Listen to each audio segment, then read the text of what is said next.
Hello friends, welcome to my channel. आज हम class 10th का चैप्टर नंबर 2.2 का क्वेश्चन नंबर फर्स्ट करने वाले हैं। निम्न द्विघात बहुपदों के शून्य ज्ञात कीजिए और शून्यकों तथा गुणांकों के बीच संबंध की सत्यता की जांच कीजिए। इसके अंदर क्वेश्चन है 6 क्वेश्चन है। तो first x² minus 2x minus 8। सबसे पहले द्विघात समीकरण है। द्विघात समीकरण हम जानते हैं, द्विघात समीकरण को ax² plus bx plus c बराबर 0 इस रूप में लिखा जाता है। तो सबसे पहले हम लोग शून्यक ज्ञात करेंगे। शून्यक के बाद उनके गुणांकों तथा उनके बीच में शून्यकों के योग तथा गुणांकों के बीच में हम लोग संबंध की जांच करेंगे। x² माइनस 2x माइनस 8 इस रूप में है, तो यहाँ से हम बता सकते हैं a का मान यहाँ कुछ नहीं है तो 1, b का मान 2 और c का मान 8 है। तो सबसे पहले a इंटू सी करने पर, यानी a का मान 1 है और c का मान 8 है, माइनस का 8 है, ध्यान रखना प्लस माइनस की मिस्टेक नहीं हो। तो 1 इंटू माइनस 8 करने पर माइनस का 8 आया। अब इस बीच वाली के ऐसे टुकड़े करने हैं कि मल्टीप्लाई करने पर तो 8 आ जाए माइनस का, और जोड़ने और घटाने पर 4 आ जाए। तो जो भी यहाँ पर a इंटू सी करने पर आंसर आया उसके सबसे पहले अभाज्य गुणनखंड करने।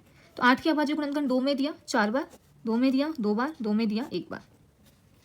जो भी वैल्यूज़ आती है उनसे हमें यहाँ पर 2 बनाना। तो हमें सामने दिख रहा है 2 इंटू 2 4, 4 माइनस 2 करने पर 2 आ जाएगा, पर हमें माइनस का 2 चाहिए, तो हम लोग माइनस का 4x और प्लस का 2x करेंगे।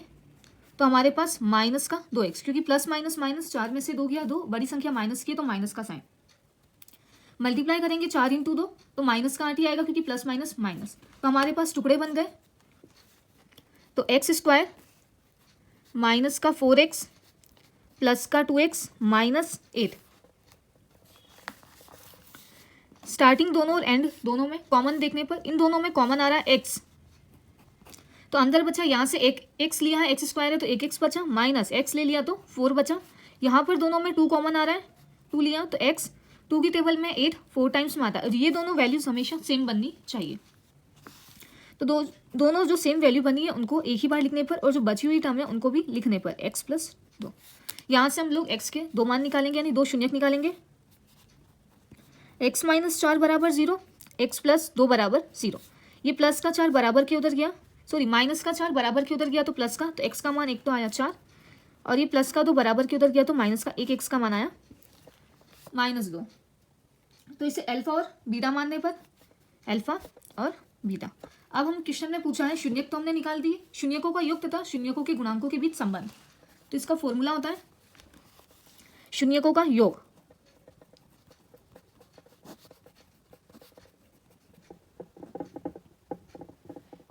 ये होता है माइनस x का गुणांक कौन x² का गुणांक। योग मतलब होता है अल्फा प्लस बीटा, ये दोनों मान सेम आने चाहिए। x का गुणांक यानी x के साथ जो टर्म थी यानी b वाली टर्म, और x² का गुणांक यानी x² के साथ a वाली टर्म है तो यहाँ पर 1। आप चाहो तो यहाँ से a b c का मान भी लिख सकते हो। a बराबर 1 है, b बराबर हमारे पास -2 है और c बराबर माइनस का 8 है। इसी से a बराबर 1, b बराबर -2 और c बराबर माइनस का 8। तो यहाँ पर अल्फा का मान हमारे पास आया 4 प्लस बीटा का मान यहाँ से हमारे पास आया -2 माइनस x का गुणांक, x की वैल्यू यानी जो टर्म b के साथ थी वो -2 है, -2 x² का गुणांक यानी a वाली टर्म 1। तो यहाँ पर सॉल्व करने पर प्लस माइनस माइनस, माइनस और माइनस मल्टीप्लाई होकर प्लस हो जाएगा, अपॉन 1 लिखो या मत लिखो बात। 4 में से 2 गया 2, 2 बराबर 2। तो शून्यकों का योग तो सेम आ गया। अब हम शून्यकों का गुणनफल निकालेंगे।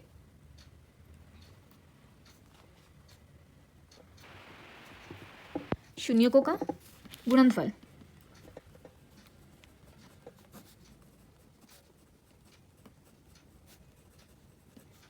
शून्यकों का गुणनफल यानी अल्फा इंटू बीटा, ये बराबर होता है अचर पद यानी c अपॉन x² का गुणांक। तो यहाँ से अल्फा का मान हमारे पास आया था 4 इंटू बीटा का मान आया था -2 बराबर अचर पद हमारे पास था -8 और x² का गुणांक 1। तो मल्टीप्लाई करने पर -8 बराबर -8, ये दोनों वैल्यूज भी सेम आ गई।